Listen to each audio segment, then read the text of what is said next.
Next मेरे पास एक term आती है वेरिएंस। ठीक है, ये काफी इम्पोर्टेंट टर्म है।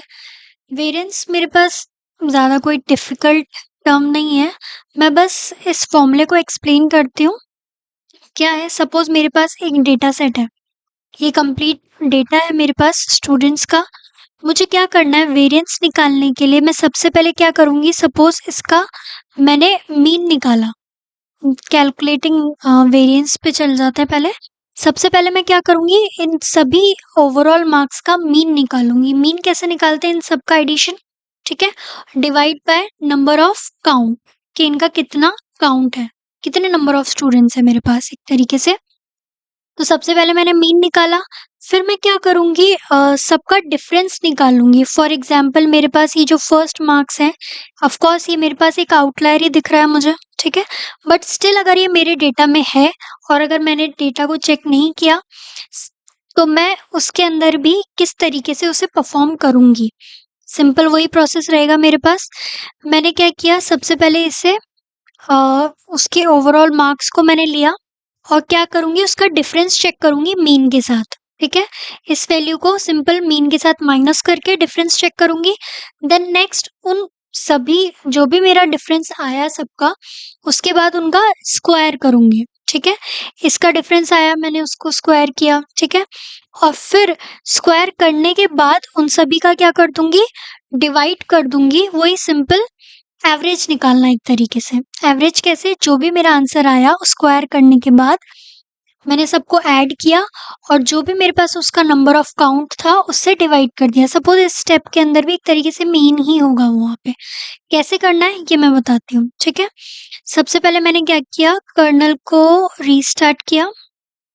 ठीक है, रीस्टार्ट करने का मतलब है मेरी सारी वैल्यूज फिर से 0 पे आ जाएंगी, बस कोड लिखा हुआ रहेगा मेरे पास।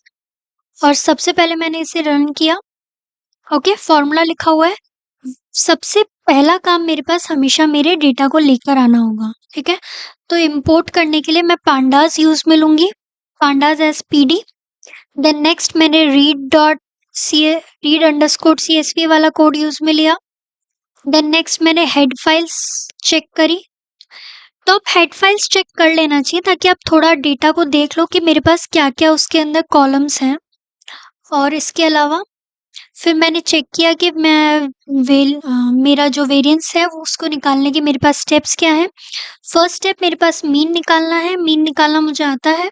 सबसे पहले मैंने डेटा का नाम दे दिया मीन। देन नेक्स्ट डेटा के अंदर से मैंने क्या निकाला, ओवरऑल मार्क्स के अंदर से डॉट मीन निकालना है मुझे। फिर मैंने क्या किया, मुझे अब डिफरेंस निकालना है। डिफरेंस का मतलब इस एक नंबर को मैंने माइनस कर दूंगी मीन से। ठीक है, तो सबसे पहले मैंने उसका वेरिएबल का नाम दे दिया डिफरेंस। देन नेक्स्ट डेटा के अंदर से मुझे सबसे पहले ये वाला निकालना है और माइनस मुझे मीन ही करना है। तो मीन को माइनस करते ही अब ऑल्दो मैं क्या कर रही हूँ, पांडास लाइब्रेरी यूज में ले रही हूँ, तो पांडास को यूज में लेने का कुछ तो फायदा होता ही है। तो इंटरनली पांडास ने क्या किया, इस फाइल को जो भी मैंने कोड रन किया, इसने जब एग्जीक्यूशन के टाइम पे हर एक स्टेप पे उसका डिफरेंस निकाल के मेरे पास चेक कर लिया। ठीक है, तो इसका डिफरेंस भी निकाल लिया, इसका भी और सबका डिफरेंस मीन के साथ उसने निकाल के अलग रख लिया। ठीक है, आपको शो नहीं हो रहा वो भी, बट हाँ ये इस स्टेप को परफॉर्म करने के बाद आपके जो भी डिफरेंसेस हैं वो ऑलरेडी कैलकुलेट हो गए। ठीक है, अब नेक्स्ट आपको इन सभी डिफरेंसेस को क्या करना है, उसका स्क्वायर। स्क्वायर करने के लिए आप मैंने एक वेरिएबल का नाम दे दिया, ये square differences is equals to जो मेरा ये डिफरेंस है इसी का स्क्वायर करना है, तो डबल स्टार लगा के 2, ये मुझे क्या कर देगा, अब सभी का स्क्वायर मेरे पास कैलकुलेट कर लेगा। अब इसने क्या किया, सिंपली सभी का स्क्वायर भी कैलकुलेट कर लिया। ठीक है, सबका स्क्वायर कैलकुलेट करने के बाद अब मुझे निकालना है वेरिएंस। वेरिएंस मुझे क्या कर रहा है, लास्ट स्टेप के अंदर एवरेज ही बता रहा है।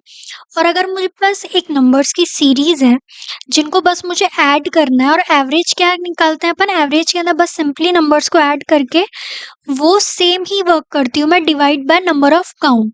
ठीक है, और वही चीज मेरी मीन कहलाती है। इसीलिए मैंने इसी फंक्शन के ऊपर डॉट मीन फंक्शन निकाल के इसका मीन निकाल लिया। तो इसने क्या कर दिया, मेरे पास मेरा वेरिएंस कैलकुलेट करके मुझे दे दिया।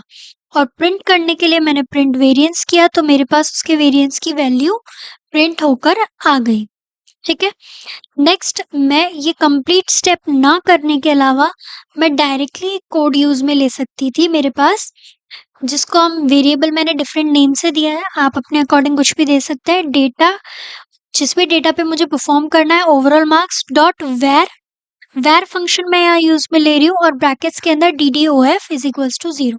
मैं सिंपली इस फंक्शन को भी लिखने के बाद मेरे पास वेरिएंस की वैल्यू निकाल सकती थी, ना कि ये पूरा फंक्शन परफॉर्म करे बिना।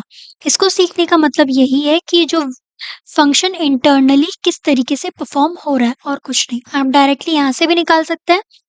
अगर आप फ्यूचर में कोई और फंक्शन खुद से बनाना चाहते हैं तो आप यहाँ पर भी उसका बेसिक यूज में ले सकते हैं कि आपका माइंडसेट किस अकॉर्डिंग चलेगा। ठीक है। डायरेक्ट फंक्शंस काफी सारे होते हैं, आपको यूज आना चाहिए। ठीक है।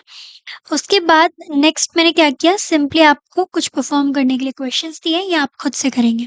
ठीक है। कोई भी प्रॉब्लम हो जस्ट सिंपली आस्क। ओके।